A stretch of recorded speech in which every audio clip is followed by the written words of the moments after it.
for today class. If you have any questions, you can just go to the stage, because if you are not going to the stage, I think not everybody can listen to you. Only me can hear it, but then the other people in this room, you cannot hear if you are talking in your seat. So if you have any questions that you want everyone to listen to you, you need to go to the stage. Okay?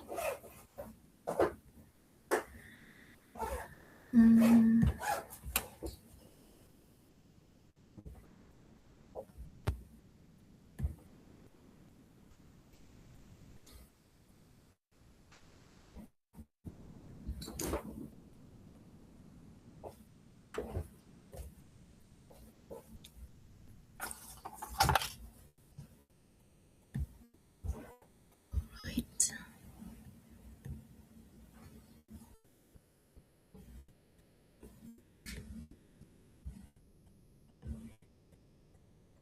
Okay. Does it show it in your screen? The material, the slide? Yes? No? Yes, it is visible. Okay, so today we are going to discuss about the second module, which is about the smart city solutions and technologies. So as some of you finished the module 2. So when you finish the module 2, in module 2, they are talking about several technologies that's in smart city, and then those technologies applicable in smart city and then already implemented in some smart cities. So let's talk about the technologies first, and then what kind of phase in the development of smart city. So I think last week we are talking about the cities itself. So what are the city, and then why the city is becoming very crowded nowadays, and then why the smart city is emerging.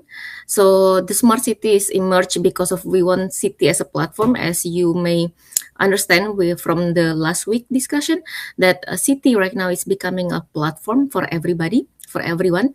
And then in city itself nowadays, city is not only the place to stay or the place to live, but then the cities right now, it's the engine of the growth in the global economy. So it's the city by 2050, it will be as a responsible for the 80% of global GDP. So it means the GDP itself, it grows from the cities. So if you are living in the cities, you may exposed with the very rapidly growth, economic growth, and then very fast of the living, fluctuative of living expenses, and then fluctuative of living materials and etc. So the resource that you are using in cities, it will be different with the resource that you are using in rural area. So that's why nowadays,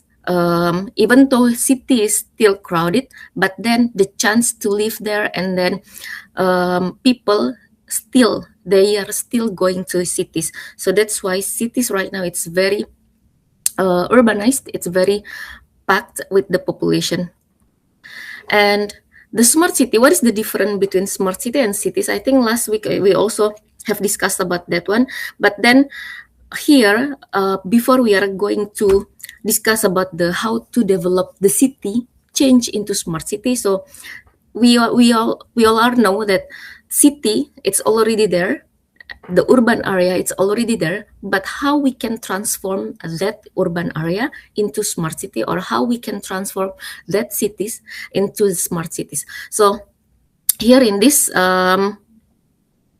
slides, you can see that the characteristic of the traditional city, they are usually, it's unconnected, and then they are not customer focused, and then they are also inefficient, and they are also still in silo, which is their closed system. They are not open to external innovation, or they are not in the open system, so they are very difficult to do open innovation. I think last week we also discussed about the theory of key innovation for the smart city. So in smart city, we should do open innovation, not the closed innovation. That's why when we want to transform or we want to develop the city itself, we should do the open system, we should do the open innovation. And then in this graph on the right side, you can see here that as a citizen or as a businessman or as a private company, we should think about how the city works. So first about the technology and infrastructure, second about the data, and then the services, and also the customer delivery. So it means in the traditional cities or the existing city right now, the services or the data or the technology and infrastructure and how they deliver to customer, it's still in silo. There is no integration between all of the aspects. For example, culture, and then with the education and with the environment, health and well-being, it's still in silo. There is no connection, and then there is no integration between those sectors in terms of the technology, in terms of data, in terms of the services, and also the customer delivery. This is the characteristics or the main characteristics in traditional city or the existing city or in the urban area. So in smart city, we know that based on the innovation theory, we should do the open innovation. So it means all of the sectors, it should be in the open system.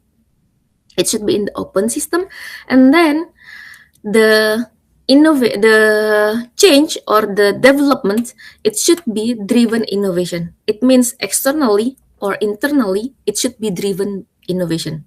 It should be based on innovation.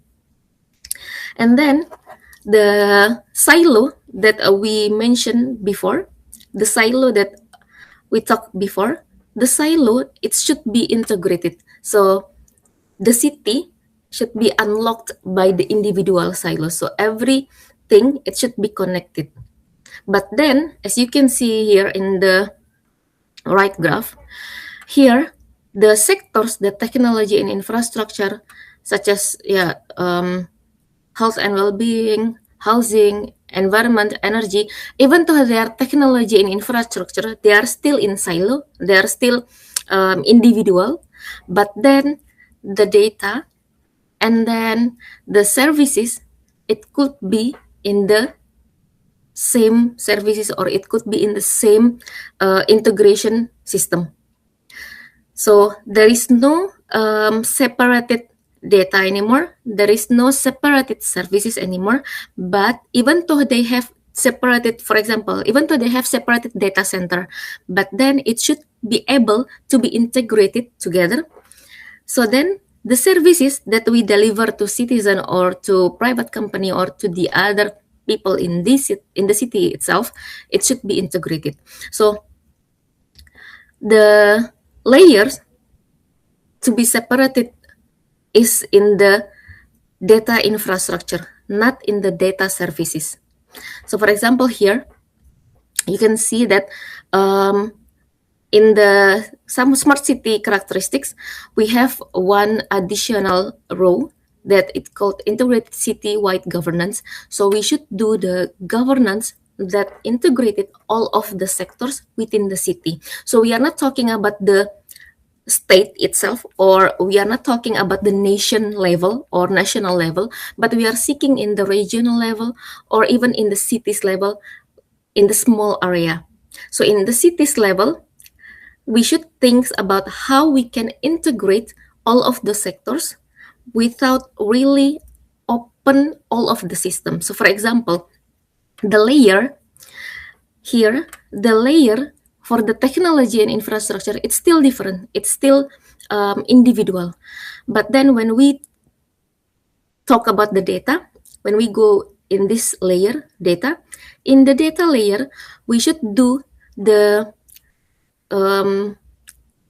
combination separated data. So combination separated data, it will do in this layer in the data. So then all of the data could be integrated in this layer. For example, for what purpose of this data? If the data purpose is for the services to the citizen, so it means it goes to the citizen-centric service management. Or if the data it will used for the our cities management or our city strategic management or our city development, it means it goes to the strategic management. And then if the data that we have for development of digital or development or of infrastructure of the physical resource, it means it will go to digital resource management. And then based on those integrated, we can divide the data what kind of services that we want to deliver to citizen. Is it for the citizen, or is it for the private company, SMEs, social entrepreneurs, startups, or for the academia, universities, and community groups? So we can see here that in the city, in the smart cities, it's not about the city itself. It's not about they are delivering a good service, but then it's about how they can deliver the service with the citizen-centric service. So smarter and more citizen-centric service from establishment city delivery channels. So it means the feedbacks after we deliver the service to citizen, the feedback that we received from the citizen, it will goes back again to the technology and infrastructure development, go back again as an externally driven innovation. And then based on the externally driven innovation, they will, the cities, the smart cities, it should do the open innovation, and then they will do internally driven innovation to develop their smart cities become more smarter and become more citizen centric, and then they will give back the services to citizen. So here, I want to have your own opinion. So for example here, we know that the open innovation is needed in this smart city development or in a transformation from the city, the traditional city, to the smart city. But then when we talk about the health and well-being, I think last week we also talking about health is a very concerned about the open data, because the data is like in the privacy things. So in your opinion, here in this sector, in the health and well-being, how we can do the integration system, so then the data, it will not be leaked, or but then we still have the integrated data. So the services that we deliver to customer, to citizen, it will be also better. What do you think? How we can do these sectors, the health and well-being, in the integration system?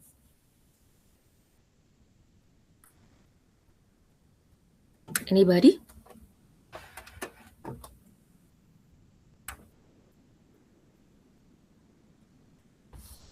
Or should I call your name? Maybe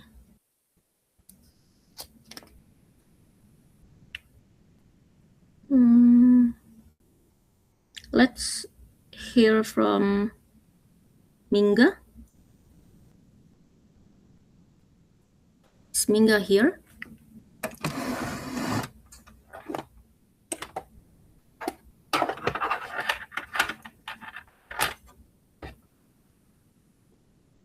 Is it possible to talk?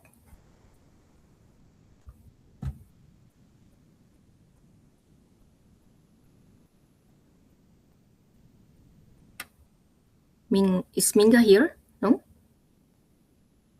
Or okay, Joseph? Yes, he is. Yes. So what do you think? How we can integrate the health and well-being to be integrated in the system? Because we know that within the health sectors, it's a very crucial, the data. maybe in terms of privacy. So what do you think, how we can integrate those sectors in the integrated system?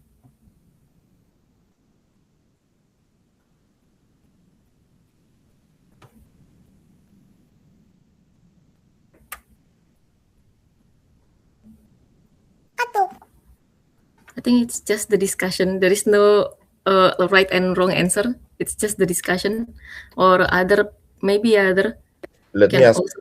if his microphone is working.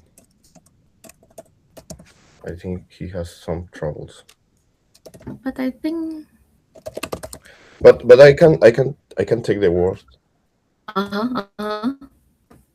So Yep, please. well, I'm gonna take the case of my country and my city. Uh, and in the case of the United States, I know that in the United States they have a very big expedient or medical expedient of the citizens because they are working between the government and companies like Google. Google was going to buy this health system about the citizens, but they get into a like a dispute or a trial to take care about the data.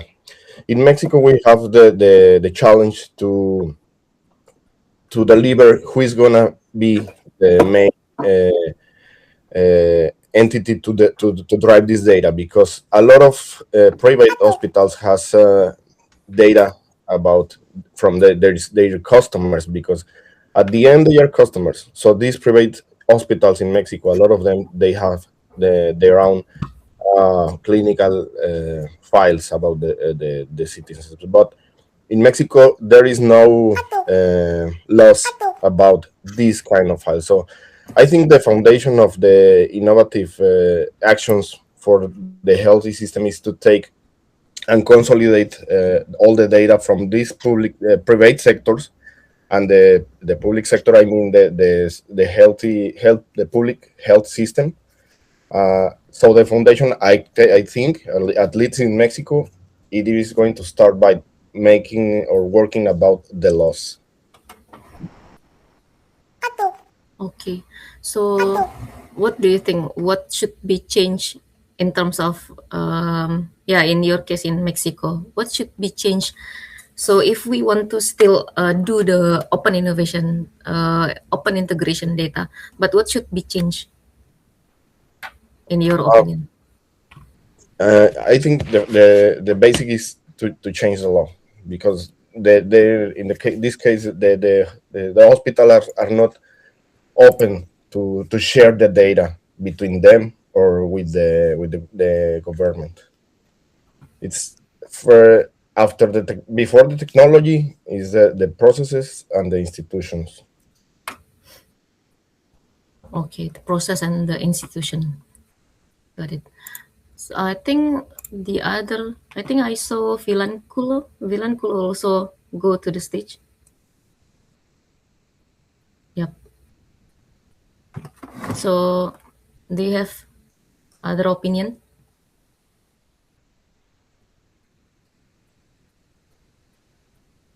Audible, or I'm not sure if I'm audible or even visible actually. Um, but if I could get a feedback, I'll just proceed. Mm-hmm. Am I audible? Now it's audible. Before it was not. So can you, Okay. yeah, can you restart it again from the beginning? Uh, I'm not audible. Now it's audible, but it was Okay. before it was not. So can you Okay. start from beginning? Mm-hmm. Okay. Sure. So, yeah, if I look at the context of my country, I think if there is a way of integrating the health system to like a whole overall smart system, it has a lot of benefits. First is that sometimes you can easily allow patients to have a second opinion from the doctors, and also it can prevent situations in which sometimes there's a mistake in the prescription, and it gives a bit of confidence because in my country the prescription usually is written by hand, and only the pharmacist can understand what the doctor wrote. So like the patient himself doesn't even know what the doctor and the pharmacist are talking about. So it kind of gets a very weird situation. So I think like integrated system would benefit the users because it's a citizen-centered concept. It would make easy to cross-check, ask another hospitals, and like have real world kind of information. However, I think that integration is still very challenging, especially because we live in a world in which there's a lot of ad targeting and manipulation based on the information that we have available on our online presences. So I think that to create a fully integrated system, because thus far, I think that each hospital have its own database, but it's theirs. So I think one of the approaches for this smart integration for well-being and everything would be creating a kind of like a protocol with which is um like an international kind of protocol that enables hospitals and public or health related agencies to kind of communicate centrally to some kind of a system and obtain the data. But then this would imply that there should be a lot of hard work to maintain the safety of that protocol, the safety of that data. So I think has to be like a multinational initiative, not just the city level, because now I'm in Korea, but I could have been in Mozambique. So we don't have to restart all the things just because I'm in another country. So I think that would be maybe um, there are a lot of strengths and benefits if you could have like integration and some kind of unified, protected, private system. But then I think it's an effort from every level. Okay. So, in your opinion, the interoperability data it must be regulated in the maybe multinational level, like inter-country level. Yes, Is it like that? Yeah. yes. Okay. So, I think May also want to have opinion about that one. Oh, hello. Do you hear me Yep. well? Yes. Okay, that's good. I will just first of all thank you for giving us this opportunity to express our idea about that, and I will share my my own challenge, especially in my country. Like in Iraq, we usually have a real challenge when it comes to healthcare, and I think to access to the level of integration, it's a bit take a lot of time and efforts, especially it needs like to maybe to activate the ICT more, like the information communication, and that will like really allow the access of real time data, especially between um, the whole government ministries. So at least if I compare it with the case here in South Korea, I still remember when at the first time I started to discover the healthcare here in Korea. I visited some like many doctors, many clinics, and many hospital. For the moment that I discovered that I don't have to give my history to the doctor, that the doctors start to show my own data from different clinics, and I was like, wow, that's really cool. I don't have to explain to the doctor. It's like the pictures, the information, everything was totally showed on the screen. So that's how it should be for the healthcare. So I believe that it takes like a lot of efforts, especially by collaborating between the ministries in Iraq, for example, the Ministry of Planning, which can share the information of the uh, people and all citizens, and also the Ministry of Health. Especially one of the real like challenge there, like the doctors, they have both.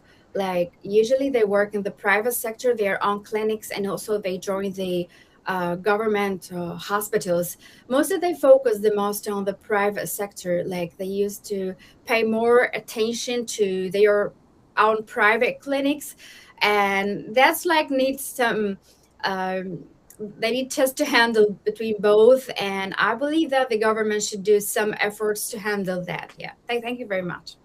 Yep, I do agree. So the silos, it's the most challenging part, I think. I'm also agree with that. So Donny, do you have any other opinion?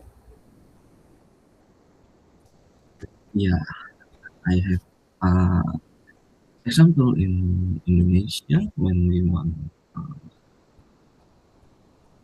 uh, get like open data like that. For example, when we want when like another company wants to know about uh, national intelligence, uh, national ID. Sorry, like there is a ministry who handle our national ID. It's Ministry of Internal Affairs. And then, for example, if private sector like bank wanna verify the people using that data, there is a regulation that, for example, if the bank want to connect to the Ministry of Internal Affairs, the bank should certified ISO 27001. It's about information system security management. Uh, so, uh, so that is the example of in Indonesia, and also in my department in Ministry of Communication and Digital Affairs. We have on internal regulation. For example, in my team, if we want transfer like sensitive data or another data, we usually use like hidden signature. So if that data leak to the public, we can trace that data belong that data we give to whom. Like for example, we give to auditor, so we put the hidden signature under the document. So if the data leak to the public, we can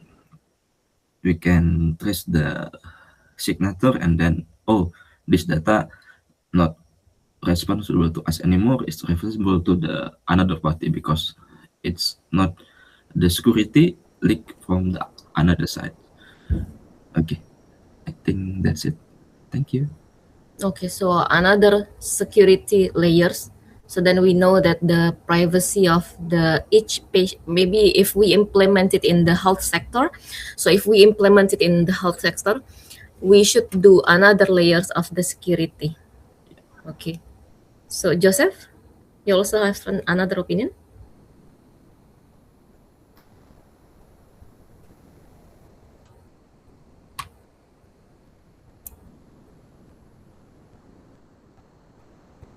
Yep, I think your audio is still mute, Joseph.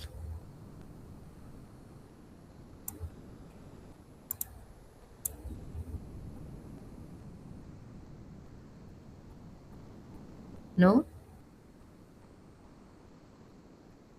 Maybe without the earphone? How about without the earphone?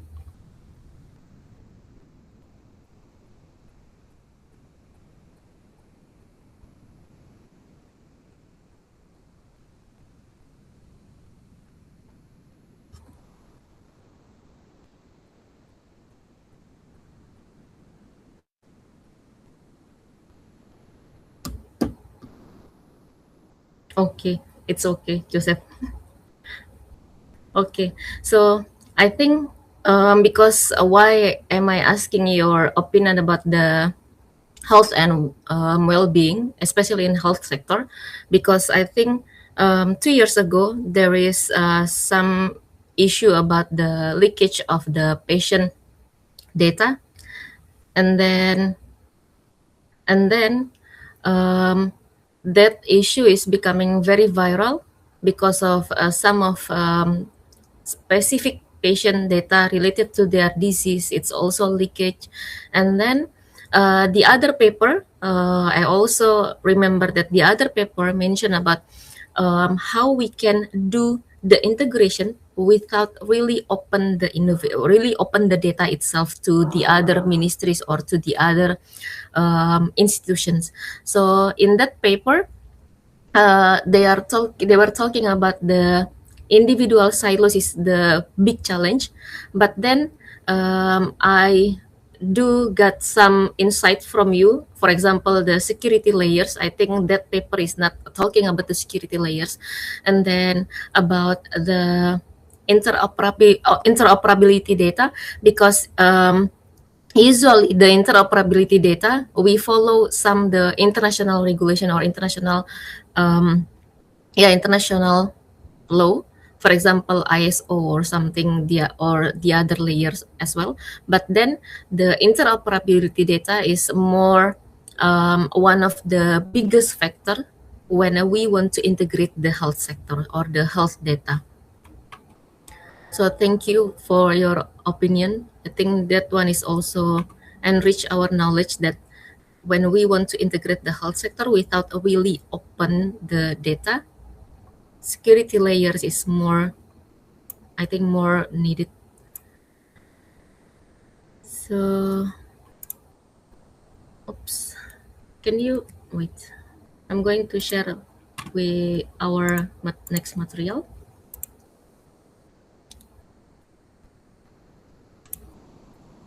So next is about the development of smart city. So before we are talking about how we can transform, or we need to know the main characteristics of the traditional city before we transform it into the smart city. So when we do the transformation of the city to become the smart city, we should know the phase or the stage of the smart city development first. So in the development phase or development stage, when we do the transformation from the traditional city to the smart cities, there are three stage, or there are three main phase that we should think carefully when we want to develop the smart city or when we want to transform the smart cities. I do understand with the smart cities or with the cities government that they want to transform their smart cities in advance, like they want to do in the faster way, and they want to reach some certain stage before they are really focused or before they really ready in the basic stage. So here in the smart city development phase, the basic stage is the infrastructure. So before you are talking about the services that you are giving to citizen, or before you are talking about what are the citizen-centric services that we could deliver to city or we could get from the government, before all of the services, before all of the technologies that we want to have or we want to utilize, we should think about the infrastructure. This is the basic or the base stage in the smart city development. So the infrastructure, it could be the foundation construction, and then it could be the smart city infrastructure construction. So there is a foundation construction and also the smart city infrastructure construction. So after that, we can talk about the data. And then the data here in the smart city, we divide it into two. First is the vertical grid, and then the second is horizontal grid. What is the vertical and horizontal grid? So it's related to the construction, because first stage or first base is the infrastructure. So it's related to construction. So for the vertical grid data, it's the construction that we need is the vertical construction, and then the horizontal grid, we need the horizontal construction. So the vertical construction, it means the individual function or the individual services or the individual sectors that we want to provide to citizen. And then the horizontal grid, the data, it's about the convergence or about the integration among those individual function or among those individual services or among those individual sectors. So first, we should think the data, it's like that. First, even though there is the individual or the silo, but then we should think about how we can integrate, how we put the convergence among those individual institutions. And after the data it's really converged or it's integrated, we can think again about the services. So what kind of services? Is it the city as a platform, or we want to deliver to develop our city to become like more advanced technology cities or the future city? So the services, we can divide it into two: the city as a platform and then the future city. So this difference is the city as platform, it's about the completion itself of the smart city, and then how the cities can share the information to the citizen, and then citizen can share their information also to the cities or to the city government. But then future city, it's one steps ahead about how we can evolve the smart city, how can we evolve our cities becoming a future city, and then we can transform the urban problem, we can transform the urban area, specific urban area, so then this area will become like more advanced smart cities. So the phase or the stage here, when we want to develop the smart city, first is about the infrastructure, as I mentioned, the city infrastructure or the smart city infrastructure. So the city infrastructure, it's about the urban hardware. What is the urban hardware? I think some of us are coming from urban planning and architecture, so please correct me if I'm wrong. So the city infrastructure, it's about the urban hardware. It means like building and then the facilities. I mean like the hardware infrastructure, building, schools, and the public hospitals, park or playground, but all of them, it's about the urban hardware. And then the smart city infrastructure, it's about the ICT itself. It's about the technology itself, the ICT infrastructure. Whether we want to do the wired infrastructure or wireless infrastructure. So we should think this ICT infrastructure or smart city infrastructure very carefully, because each cities, they will have different landscape, they will have different geography, they will have different capability, what kind of communication infrastructure, what kind of ICT infrastructure that they can develop in the first stage. So whether it's wired or wireless, it totally depends on the landscape of that urban areas or of that cities. And then the next one is the geospatial information. So once we have the urban hardware, which is the city's infrastructure, and then the ICT infrastructure, which is the smart city infrastructure, we can combine both, and then we will have the geospatial information. So this geospatial information, it's not in the second phase. It's not in the data phase, or it's not in the third phase about the service. No, geospatial information, it's in the base stage, in the base development. Because without the geospatial information, we will not know what kind of data that we should gather or we should collect from the citizen. We will not know what kind of data or what kind of sharing information that we can share with the citizens, or even we don't know what kind of services that we can innovate, what kind of services that we can deliver to citizen without the geospatial information. So I think some of the cities planner, they think that geospatial information is one of the services of the smart city, but in fact it's not.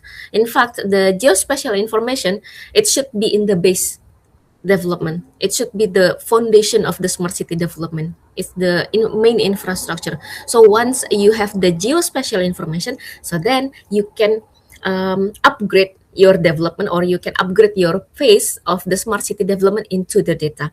Because I don't want to mention which cities or which nations that thinks geospatial is one of the services, or it's belong to the data, but then geospatial information is the base one. So if you don't have the geospatial information, you cannot say that you are in the you finish the basic phase of smart city development. You cannot say that you finish the first stage of smart city development. So the first stage of smart city development, first is the urban infrastructure itself, the urban hardware, the city's infrastructure. Second is the smart city infrastructure, which is we are talking about the ICT itself, the technology. And then third is the geospatial information. So when you have those three, you can say that, okay, I finished the first phase of the smart city development, or first stage of smart city development. And then if in the, for example, in the next year or in the next 5 years, you want to change the smart city infrastructure, you want to use the more advanced technologies, it's okay. But then the basic infrastructure is already there.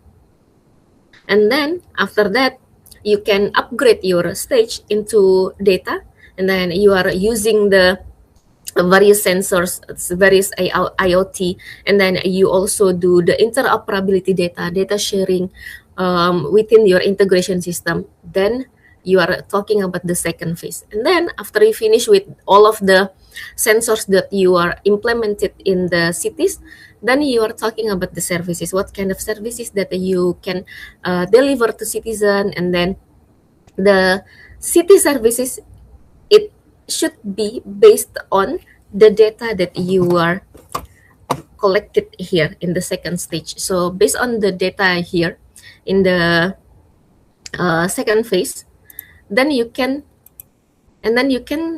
say that these services that I provide to citizen, it based on the data that we collected from the citizen, and then based on the data that we collected, we do the analysis, we do the prediction. So then we will know what kind of services that needed for the citizen, something like that.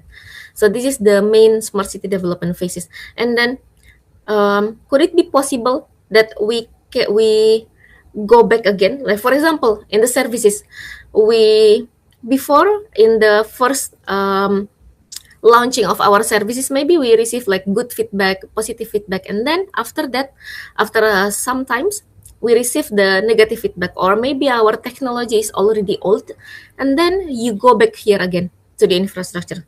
It's fine. You go back here again to what?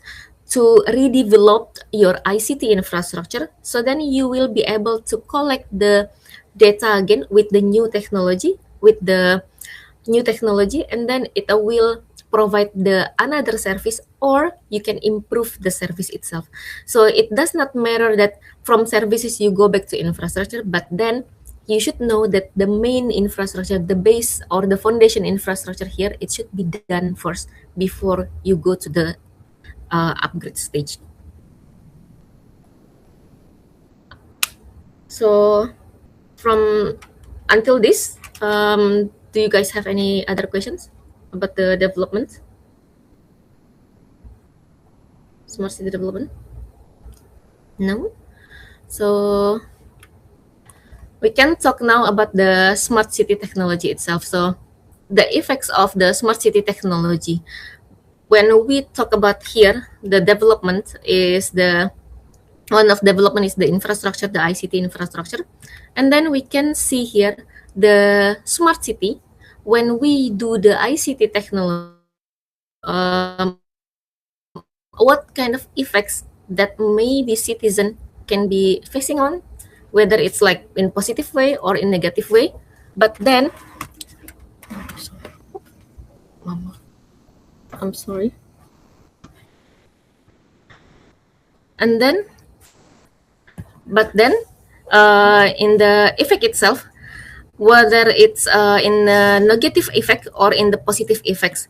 And then, for example, here in the ICT technology, for the 24-hour monitoring, maybe the effect, it could be increase the efficiency, it could be increase the productivity, but then the decreasing effect, it could be decrease the crime itself. So for example, the 24-hour CCTV, it could be decrease the crime. It could be decrease the crime numbers of that cities. But then it's also increase the transparency or the privacy level. Because with the 24-hour CCTV, we don't have any privacy anymore.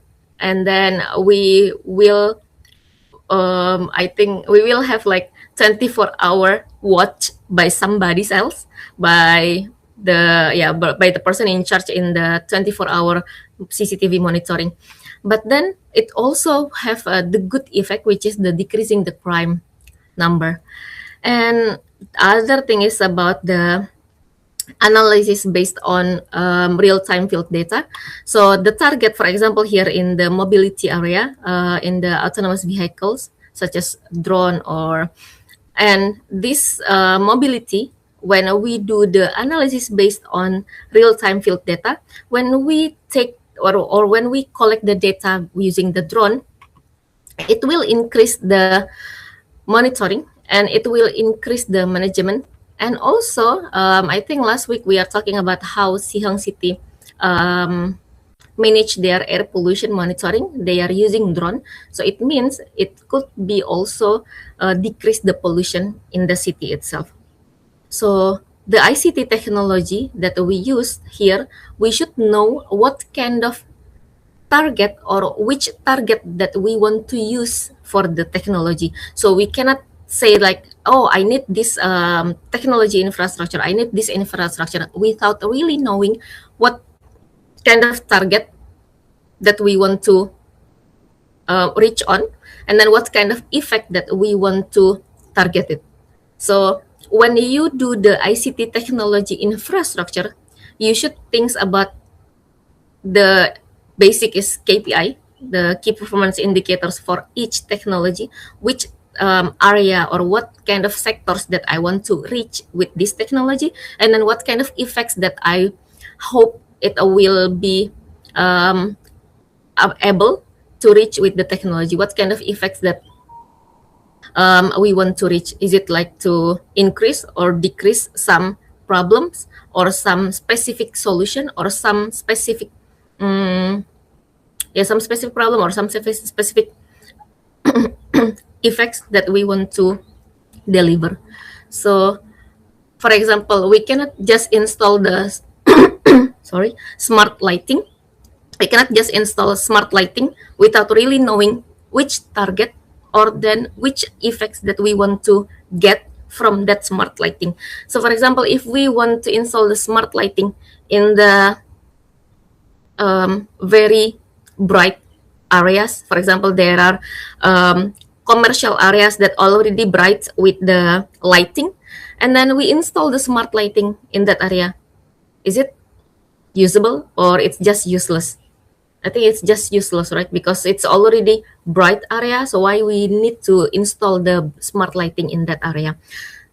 But then maybe we need the smart lighting in the area without very enough lighting. So then that area could be bright enough for everybody who are passing in that area or passing in that road. So when we want to install, or when we do the infrastructure, we should know that which target that we want to do, which sectors that we want to see the effect, something like that. And these are the smart cities that we have in the smart cities. So for the infrastructure, the technologies that we want to develop in the basic or foundation infrastructure, first is the network, which is like nowadays the network is 5G, and then the IoT, which is the sensor, and then with there it's wired or wireless, so it's a wireless connection, and then SDN and FV, and also the cloud, which is this cloud. It's for the cloud system for your data center, or how you will integrate the data using the cloud or using the data center. Then if you want to develop the wireless smart city, then it means you need the cloud system. So these are the base technologies that you should develop in the first stage of development of your smart cities. And then go to data phase or data stage. Then in the data stage, you may think about how you will provide the big data, or how you will prepare the data management, and then how you prepare the blockchain management if you want to use the blockchain, and then how you prepare the artificial intelligence management or artificial intelligence framework, and then the security framework, and also the data centers. And then after that, you may think about the services that you will deliver, whether it's like smart living, or the autonomous vehicle, or about the mobile, about the smart education using the VR, smart governance, or smart energy, health, digital platform, or even with the robotics and drones. So here in the services, it's not only talking about what kind of technology that you use, but then what kind of services that you will deliver or what kind of services that your citizen can use, and then we as a city planning can be developed. But then here in the data, not all of this, so for example, AI or blockchain, maybe in terms of the education, in terms of the education services, you don't really need the AI management framework, or you don't really need the security framework, or you don't need the blockchain framework. You only need maybe the big data and data center for education service purposes. And then each services, they will have different management in terms of data, whether they want to use only blockchain and data centers, or they only want to use the security and data centers. So it depends on your smart city planner can think about what kind of services. So for example, if you guys are becoming a smart city planner, for the health, I think we already discussed that we need the security, we need the data centers, we need the big data for the interoperability data among the individual sectors. But then in terms of living, the smart living, when you see here the data and then the infrastructure, what kind of basic or basic data or basic infrastructure that we need for the smart living?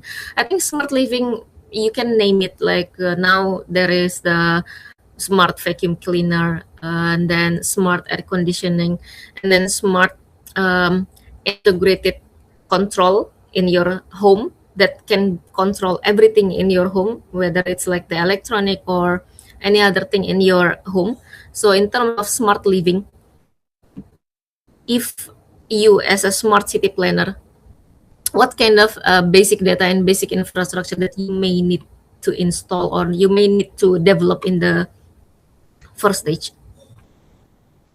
Is there any ideas?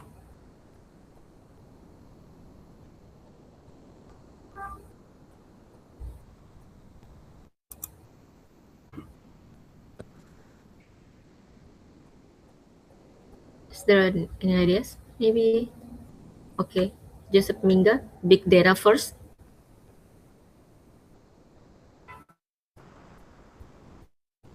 How about others for the smart living?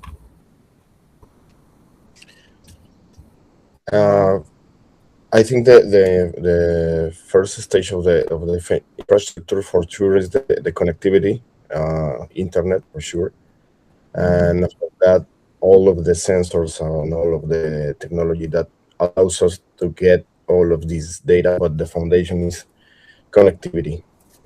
I have experienced that in the areas outside of my city. It was a challenge to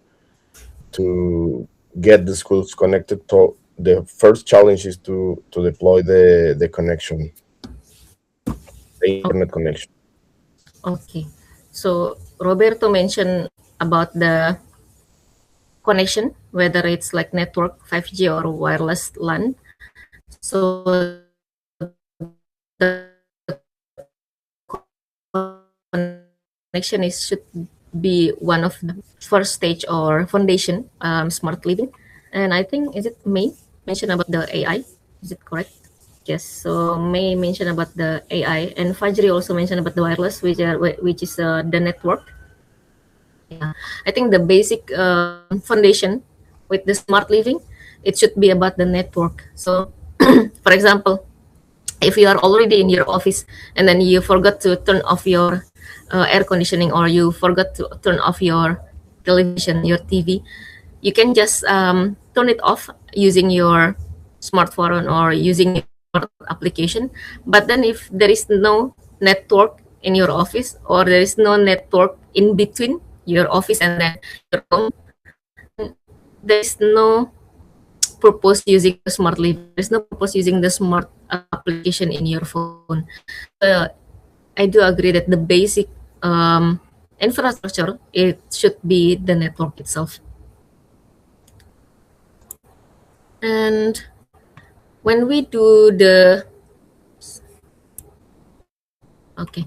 So the connectivity, the connection that we agree that it should be as the basic structure or basic infrastructure in the smart city.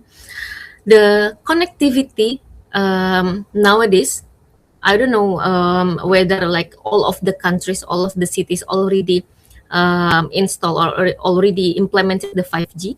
But then the smart cities, I think it should be accelerated the next generation wireless, which is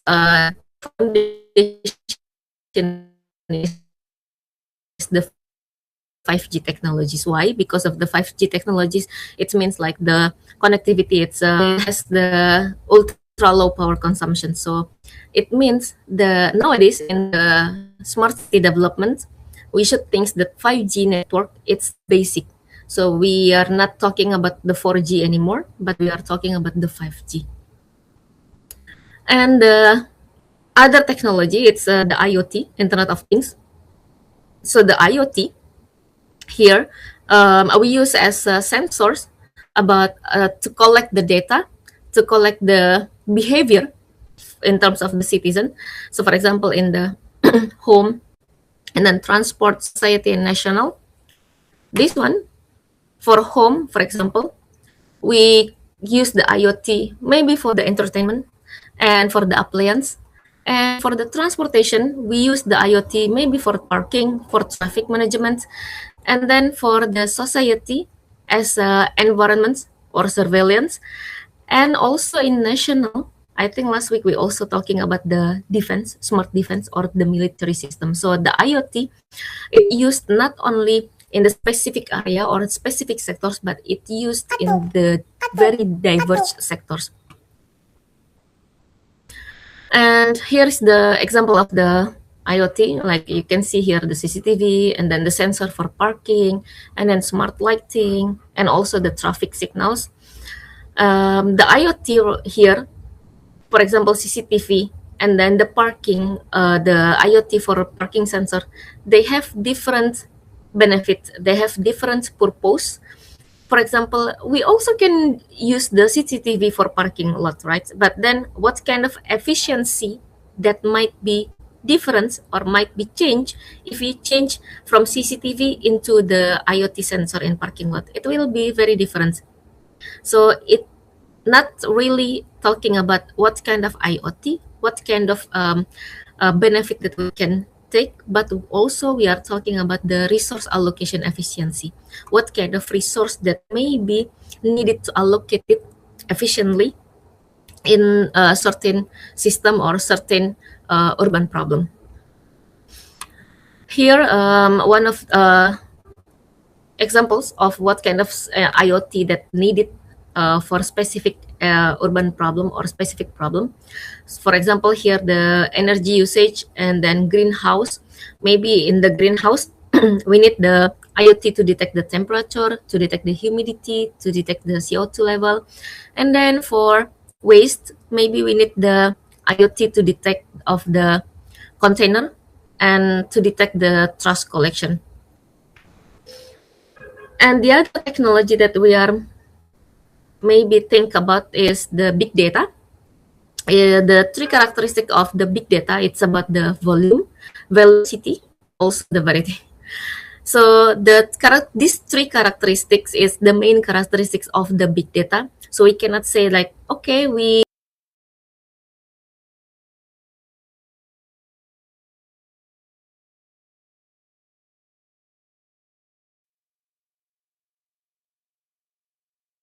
at least three main characteristics, which are volume, velocity, and variety. Volume is, it means like, okay, the data is a very big size of volume. And velocity, it means like the data is changing very rapidly. And variety, it means like the data is not homogeneous, but it's heterogeneous. So you can see here the example of the big data. It used for the analytics and then it used for the visualization, because in the beginning I mentioned that the main stage or the first stage of smart city development is the geospatial information. So the advanced visualization, so visualization and analytics, it should be there. in the main stage. But then using the big data, we can do advanced. We can do the advanced analytics. We can do advanced visualization based on the big data that we have. And the next technology is AI, the artificial intelligence. The artificial intelligence here, it's the technology that emulate the human intelligence by the learning data, the learning of the data, and then we do the exercise engaging the data itself using the data analytics, and then based on the data collection and then based on the analytics, then we can decide or what kind of actions that needed to deliver the services. So it's a kind of loop cycle. The data is collected using the IoT, and then it's trained or it's modeled and it's stored in the big data. And then after the training, after the modeling of the big data itself, we can do the decision making. So this one is the main role of the AI. Inform the decision maker using the data that collected in IoT. So decision maker, it's not do the policy or it's not formulate the policy without the data, but then it formulate the policy based on the data that already modeled using the AI utilization. Here is the difference within AI and then the classics programming. I think some of you also coming from the computer science. So in the classical programming, we are talking about the input data and then what kind of algorithm that we developed to analyze that input data, and then we will have the output data or the answer itself. But then in artificial intelligence, in AI, we are not develop the algorithm all the time, but then the algorithms in AI, it's changing by itself by using or by utilizing or by learning or by trained using the input data. So the input data itself who changed the algorithm of your AI. And then based on that input data and then the algorithm who always change using the or trained by your data, then it will give you the output or it will give you the answers of the decision making that you need. So for example, here is the utilization of the AI. Here is the image annotation and also for the smart vehicle parking management. So AI can just directly know which slots that available for the next car that coming. And then here is the drone-based aerial view monitoring. So this one, the drone can check which, this one is the PV, which PVs that already damaged or something like that. So drone can see which PV that solar PV that need to be replaced or something like that. So the AI, it's not maybe in the beginning we develop the algorithm, but then the algorithm it change gradually based on the training data or based on the input data that we have in our AI. And then next technology is blockchain. I think blockchain is not really new for you. So blockchain is about the decentralization, so decentralization of data. But then for the privacy purpose, blockchain it's becoming the decentralized ledger. So for all of the transaction across the peer-to-peer network, blockchain, even though it's combine all of the data, but then it's also decentralized the transactions. So blockchain usually now it is used by the finance institutions and also used for the privacy purpose. For example, in national ID that used in the interoperability data. So when you talk about the healthcare sectors before that we discussed that the main idea if we want to integrate in the healthcare sectors, it means we should use the interoperability data. And then within the interoperability data in the integration data system, we could use blockchain technologies. For what? For that layer, we can differentiate each layer and then we can have the private transaction across the network that we have in the healthcare system. So here is the example of the blockchain technologies used in the smart city construction. In the, as I mentioned before, it's the interoperability, and then for the universal data storage platforms, and the departmental transparency, the keyless signature interface, even with the energy, water, and pollution management. Here is the smart city platforms that we may think or we want to develop after we develop the smart city infrastructure.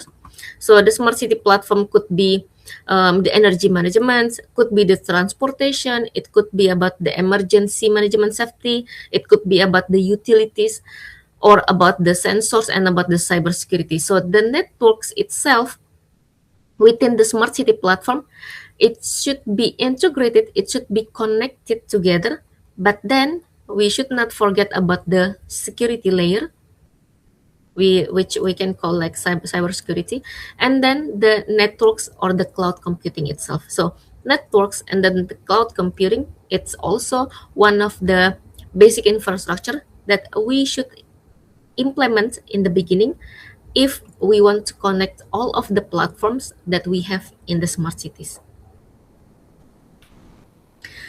And this is the examples of the smart city services that we will discuss in this class. First is about the smart governance, smart transportation, smart living, smart environment, smart energy. So in this module, only these smart city services that we are discuss about, but then there are also many smart city services or the other smart city services that could be implemented in the smart city. For example, last week we talked about the smart defense, we talked about the smart agriculture. Here, I think before we are getting into the smart city services, maybe we can have 5-minute breaks. 5-minute breaks to grab some coffee. Okay, see you in next 5 minutes.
Services of a smart environment, smart waste, and also the air pollution reduction.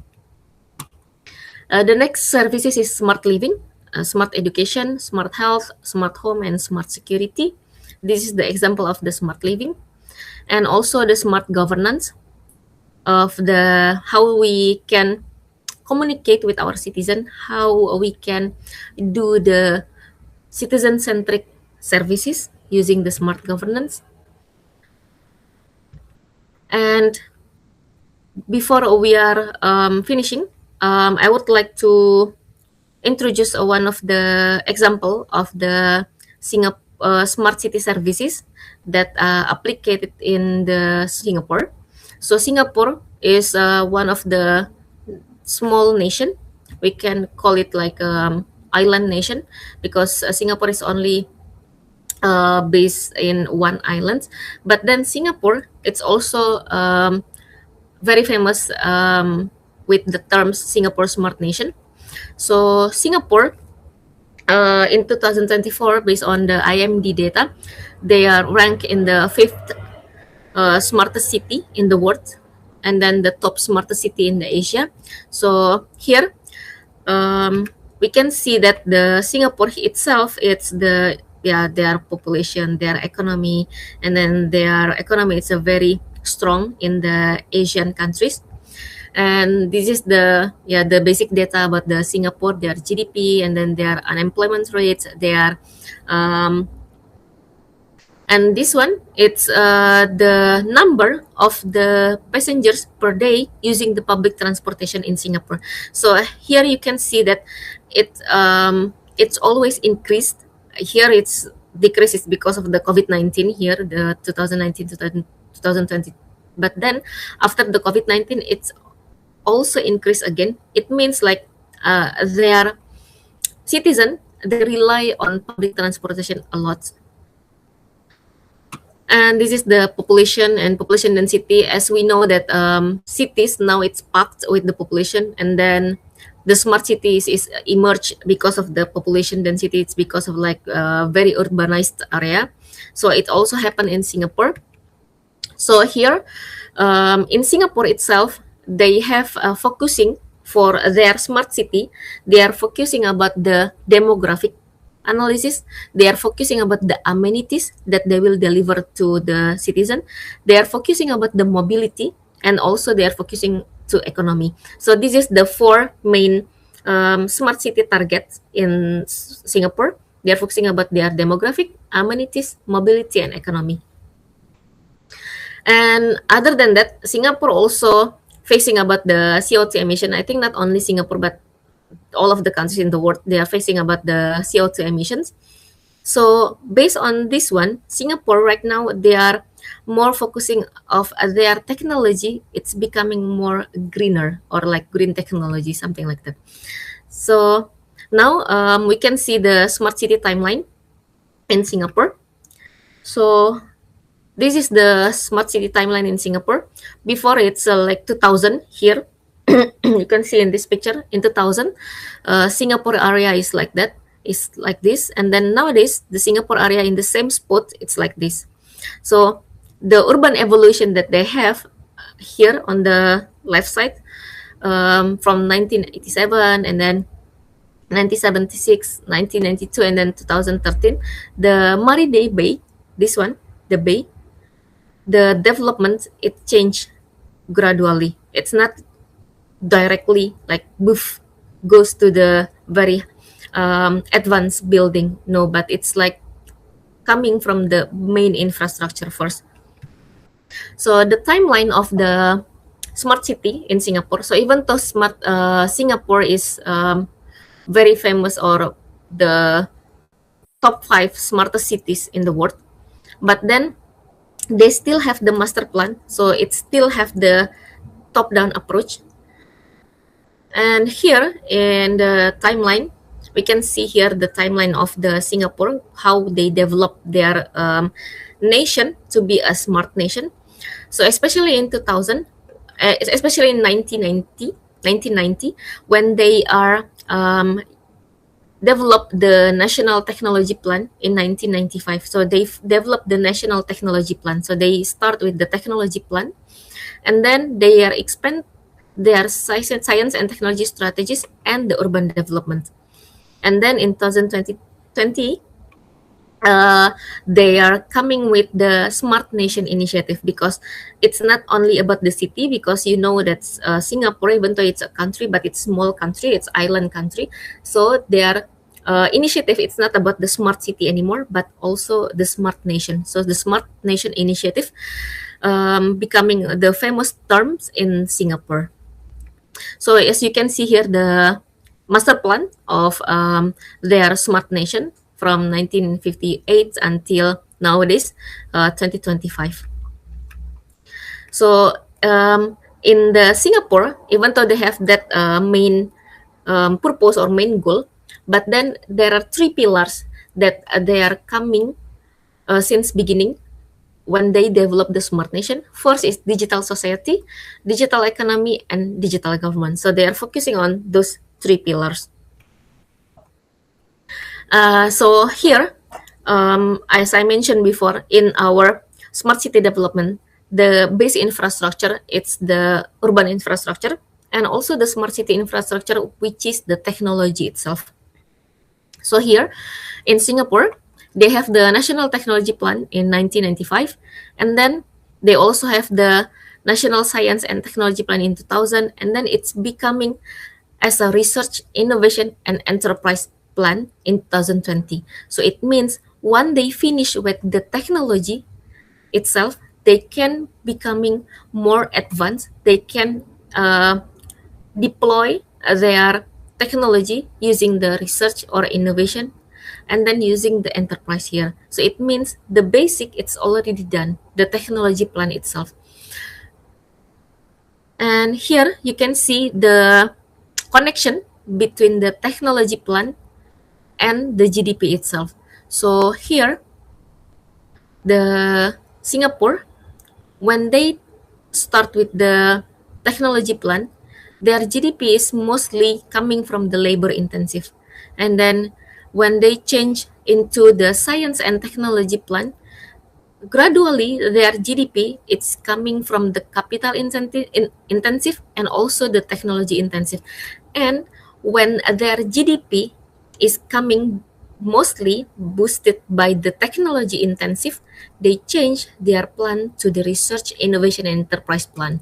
So it means their GDP it should be supported by the technology intensive first before you can change your master plan, your smart city plan into the research and innovation plan, something like that. So there is a connection between the GDP and then the smart city development itself.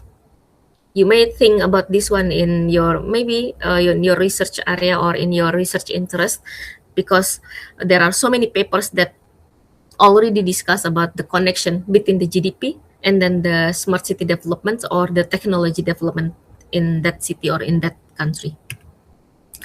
And now is the new master plan in Singapore from last year, 2025. So Singapore right now, as I mentioned before, they are focusing on their mobility, their economy, and their amenities. So in 2025, they are more focusing about the amenities itself. They are focusing, their master plan here, you can see in this infographics on the right side. Their master plans, it's about the public engagement. So they want to have the happy, healthy city. They want to have the sustainable growth. They want to leverage the technology. They want to have the steward the nature and the heritage. And also they want to have the urban resilience. So it means in this master plan last year, they are focusing more about the amenities that they have. So based on this master plan, they recreate some areas. So here they recreate the 3 areas. First, the island of green, and then second is everyday places, and also the involving community in play. So in these 3 areas, they're focusing about how we can engage the citizen while we also improve the amenities that we provide to citizen. So before I was mentioning about the CO2 emissions. CO2 emission that they facing difficulties in Singapore. So then that is why in their master plan now they are focusing on amenities that they deliver to citizens, and also they are focusing more about the green technology. So they are focusing in green technology innovation in Singapore. So this is the smart city master plan in 2025, and then they also have the a long-term plan, which is they called it a Singapore Green Plan in 2030. It launched in February 2021, and then the Singapore Green Plan 2030 it seeks to the nation movement for reaching the Singapore's national agenda in terms of the sustainable development. So they have focusing on this 5 area or 5 sectors. They are focusing about the city in nature. So as I mentioned before, in their smart city master plan, they are focusing about the amenities and then the public engagement. So that's why they are also in the green plan 2030, they also focusing about the city and nature. It means they want to have their residents enjoy the climate resilience city or climate resilience Singapore. And also they are focusing on the green energy, the renewable energy to support their energy management system, and also the green buildings and the zero waste nation for their circular economy. and the green economy, which is they are now focusing on the private company in terms of green finance, and then the carbon trading, and also the resilient feature, which is they are talk, focusing about the food security. I think we also discussed about that last week about the food security. So nowadays, Singapore is also have in their green plan about the food security, and then keep Singapore cool, because of Singapore is almost to the global south, so it means like the temperature in Singapore is very hot, so they want to have the resilient future, whether it's like food security and then the temperature itself. So this is their green plan. This is the green plan for Singapore. They want to reach all of this green plan in 2030. For example, in green government, and then resilient future, and then green economy, energy reset. So all of them, they want to reach this goal by 2030. So for example, here, they want to build, I don't know, is it, I think it's clear enough, right? This one, the cycling path. So they want to build the cycling path, so then it will reduce the number of vehicles, it will reduce the carbon emission that they have, because they want to build the cycling path. So it means they hope the citizen will have the sustainable living, will have like good health, because they will be cycling, and then there are cycling paths available within the nation, within the country itself. So the technology that they install, or the technology that they are focusing on right now in terms of this green plan 2030, I would like to share some of the technology, because they have so many green technology right now that they want to install, they want to implement it. But here, first, their main green technology innovation in Singapore, it's virtual Singapore. It's a digital twin. So before, they already have the geospatial information, but then they want to develop the digital twin. So then the model itself, the digital twin model that they have, they can do some modeling to check whether it's our cities, or is it our country already increase or decrease the temperature, because they are in their green plan, they want to decrease their temperature. They have certain technologies, they have different strategy to decrease the temperature. So then here, they want to develop the digital twin, so then they can check whether the temperature is already increased or decreased by utilizing some technologies, or by utilizing some strategic. So because they developed this virtual Singapore digital twin, the main purpose is to find how to decrease the temperature. This is the main goal of the virtual Singapore. So I think some of the cities who also do the digital twin technologies, they have different purpose, they have different goal. But in Singapore, the main goal of digital twin that they developed is to find the solution to make Singapore more cooler, or to decrease their temperature, because their island, it's a very hot, so it's called the urban heat challenge.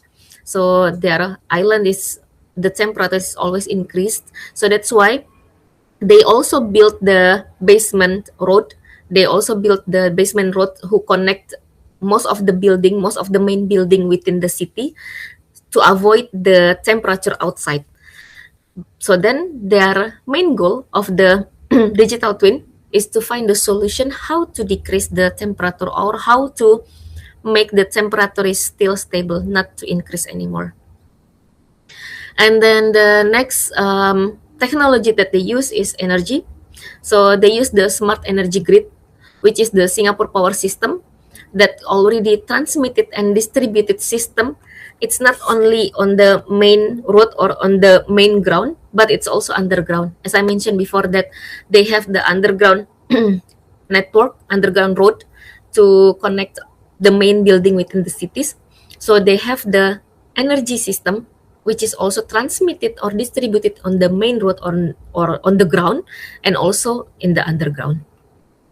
And then this one is the Marina Bay Sands. So this one is, I think, most famous building in Singapore. They also have the building management system solar energy. So they install the solar PV on the top of the building. So then this additional power system, it can used to cooling the building itself. So they use the solar PV that they installed in their rooftop building to cooler or to cooling the building itself.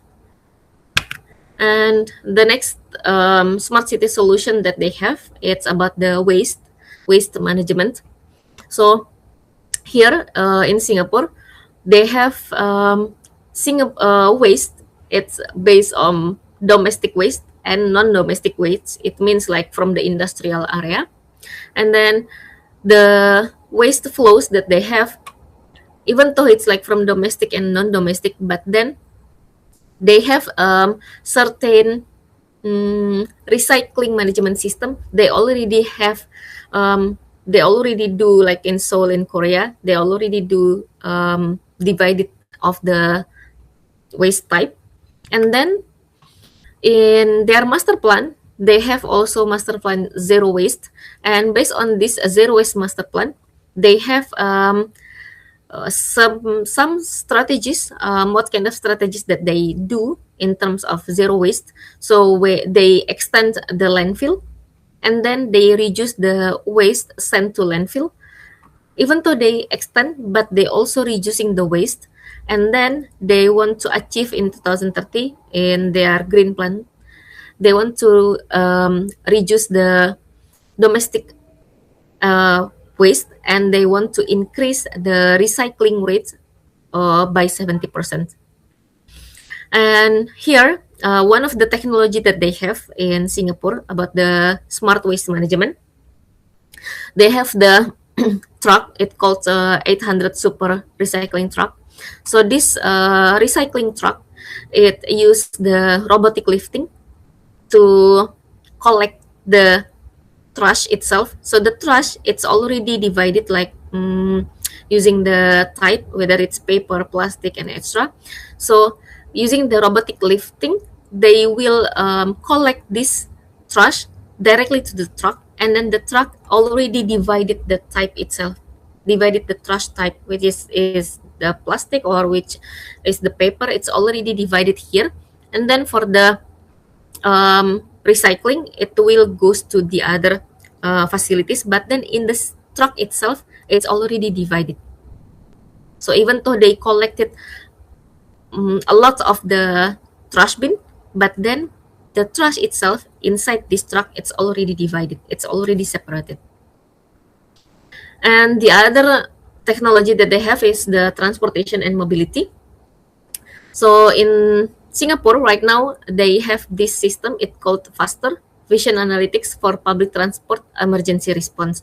So because in the country itself, in the nation itself, they have very well connected transportation system as well.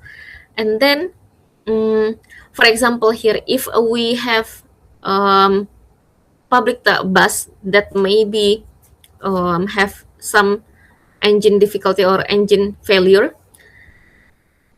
we will not know before we have the emergency message, like, right? So then here in the Singapore, they also have like that. It calls like faster real-time monitoring. But the difference is in Singapore, we can we can see it, we can use it, we can utilize it by ourselves as a citizen. So as a citizen, we can enter this real-time monitoring to check which station or which public transportation that have failure, so then we can avoid using this public transportation. So this one is to help visualize the commuting patterns, and then to predict how much the time delay. And then it's also will recommend us what kind of additional train or additional bus that we should take or we should get on to avoid the traffic jam or to avoid the accidents that already happened. So this is the real-time monitoring system in terms of the public transportation only. And here is the purpose, principle, and phenomenon. So each technologies, as I mentioned, the digital twin, and then the green energy, and then the recycling for the waste management, and then the faster system, the public transportation. It's not about the technology that they innovate just in a second, or just just in a second, or without any planning, or without any purpose, or without any reason. But then each technology that they have, they implemented in Singapore, they have their own purpose, they have their own reason. For example, here in I was talking about the digital twin. They want to use this digital twin to simulate the urban climate conditions to make Singapore cooler. But then why, or how about the faster system? Why they want to have these technologies? So here, the purpose is to enhance the safety and efficiency of Singapore's public transportation, because in Singapore, the citizen, it's rely on public transportation a lot. I don't know, some of you know or not, but in Singapore and Malaysia, they are very close, and then they are shared border. So every day, people from Malaysia, they went to Singapore to work in Singapore. So it's like daily commuting. So those people who are working in Singapore that coming from Malaysia, they are using the public transportation. They're commuting every day. So from morning, from Malaysia to Singapore, and then from Singapore back again to Malaysia. So that's why the public transportation system in Singapore, it's one of the biggest challenge for the urban planner, because they want to satisfy all of the citizens, not only the Singapore citizen itself, but also the workers that coming from Malaysia, which is not a Singaporean citizen, which are the Malaysian citizen. But then they want to satisfy all of the users in the Singapore. That's why they always have the innovation in terms of the public transportation system in Singapore. So that's why this faster system, they designed to be more efficient of the public transportation system during the emergencies. And the phenomena, it's because of the system itself before, when there is the accidents, when there is a crisis of the public transportation, there is no automatic decision making, or there is very difficult to find what kind of transportation or the alternative transportation that we can take on, or we can get on to go to certain destination. So this faster system, it's improved the situational decision making during the crisis or during the emergencies. So when you are going to develop your smart city, and when you are becoming a smart city planner, before you are suggest, or you recommend, or you want to design the technologies, you should think about what are the purpose, and then what are the principle, and what are the phenomena that each technology should be implemented in that cities. So principle, it means like the principle of the technology itself. For example, in faster system, the principal technology that they use is the CCTV and social media, and also the transport management system. So nowadays, social media, it's not only about the how we connect each other, but also it's one of the principle of the technology. It's one of the very fast eye, not only the CCTV, but also very common and fast eye for people to see what kind of accidents, or what kind of incidents, or what kind of tragedy happened in that area. So social media is also one of the principle when we implement this technology in terms of faster system in Singapore. And nowadays in Singapore, they also want to develop the biomimetic facade. So this one is the facade that you can install in your building, especially in high tallest building. So this biomimetic facade, it will mm, it will reduce the temperature, the indoor temperature. So even though the outdoor temperature is increasing, or even though the outdoor temperature is very hot, but then with this facade, the special design facade, it called biomimetic facade, it can still have your indoor temperature, it's still stable, or even decrease your indoor temperature. So this biomimetic facade, nowadays it already installed in Masdar City in Abu Dhabi. It already installed in Masdar Abu Dhabi, because in Abu Dhabi the temperature is also hot. So that's why in one of the high tall building in Abu Dhabi, they already installed this biomimetic facade. And there are also some papers. So one of the paper is from the Husseini. It mentioned about the biomimetic facade. It can decrease the temperature for the indoor, especially for the high tall building. And then the second technology, you know that Singapore is the island country, so they use the sea water for their own water. So they have the water management system. So they do filter the sea water. So then it can be used for daily water, for drinking, for the other living purposes. So then in Singapore, they also have the forward osmosis for water management. So now they only have the RO, which is the reverse osmosis for the seawater. But then nowadays they also think about the forward osmosis for their alternative technology, because RO, it's not really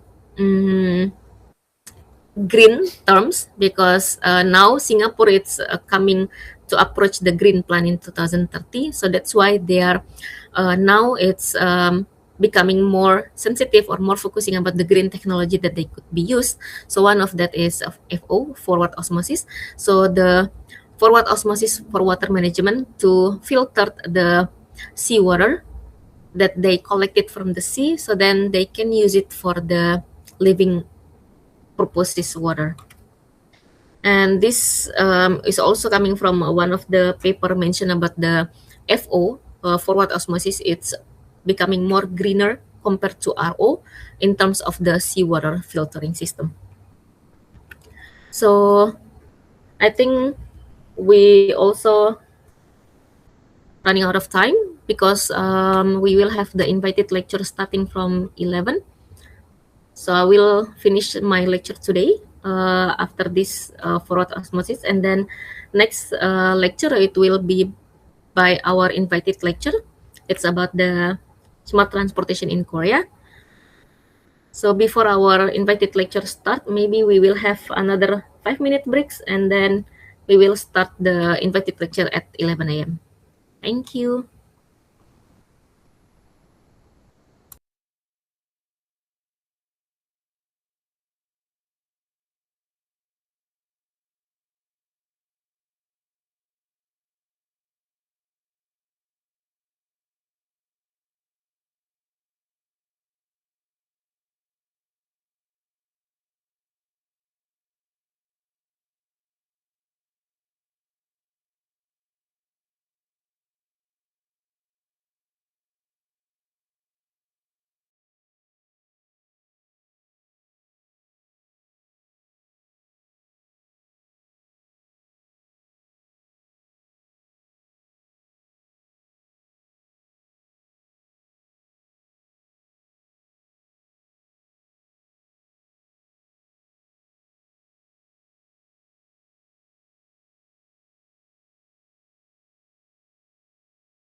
Halo Halo Profesor Profesor Arum.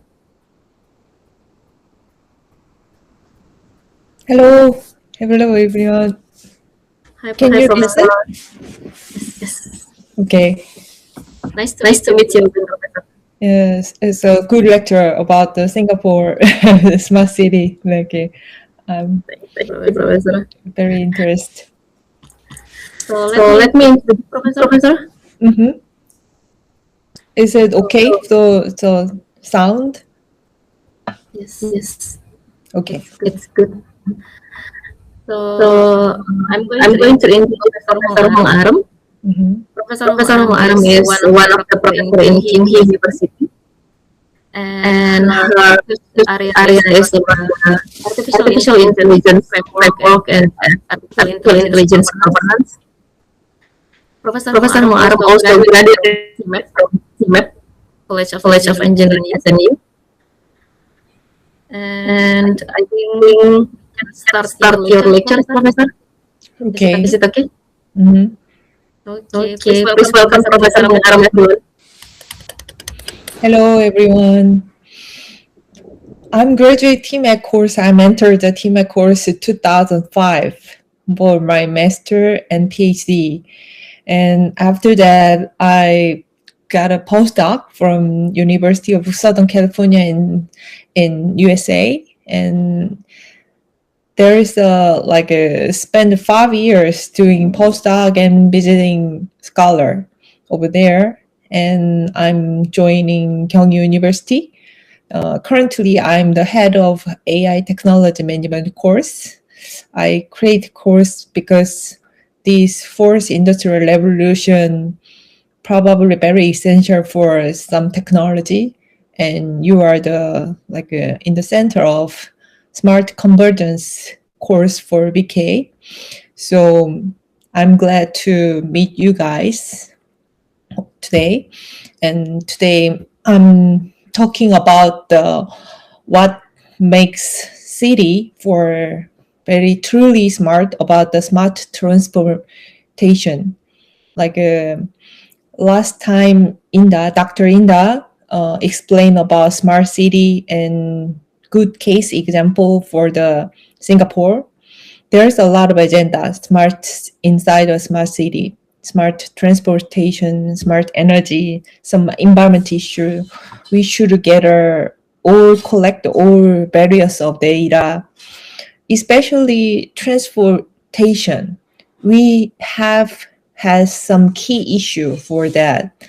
So what makes is it city become more intelligent without forcing all data into one centralized system?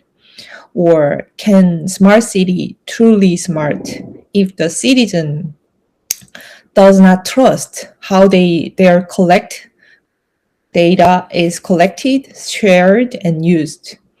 So we need to think about how the city more intelligence more intelligence without becoming more intrusive. So today I want to talk about the digital pulse of Seoul. Some good example case of the TOPUS. TOPUS is the Seoul Transport Operation and Information Service.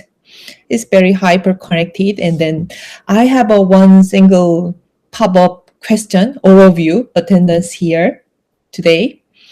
What is your KPI for the smart transportation?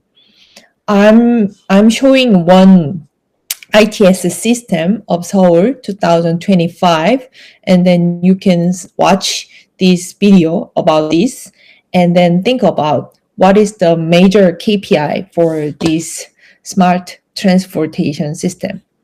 So let me show.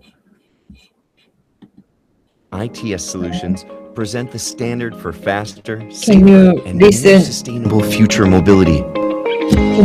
Since the 1990s, Korea has begun introducing ITS to its roads. Currently, a system that shares real-time traffic information is in place on. I Wait a will. moment. Is it? How about now? I will show. the video.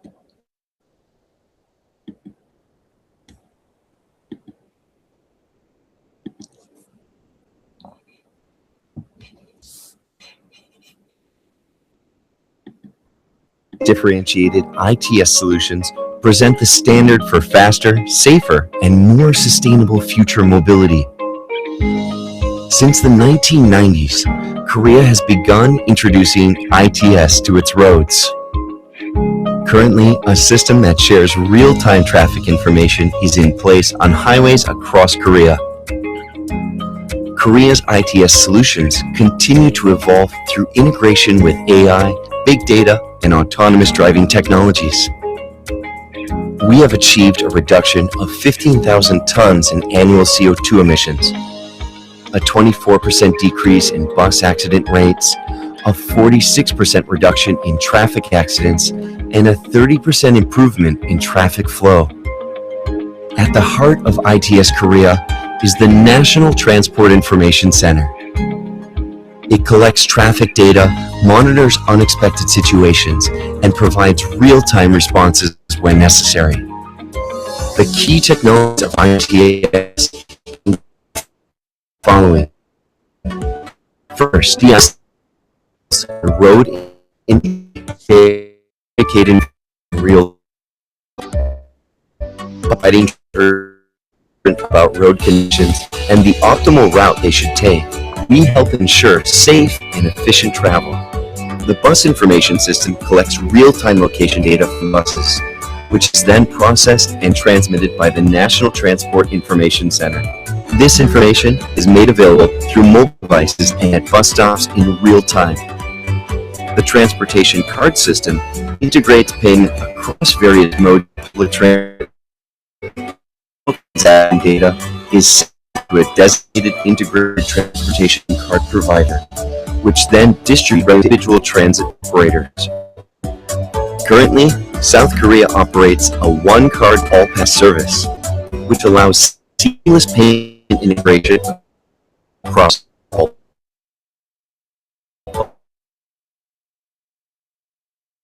buses, subways, taxis, and trains nationwide.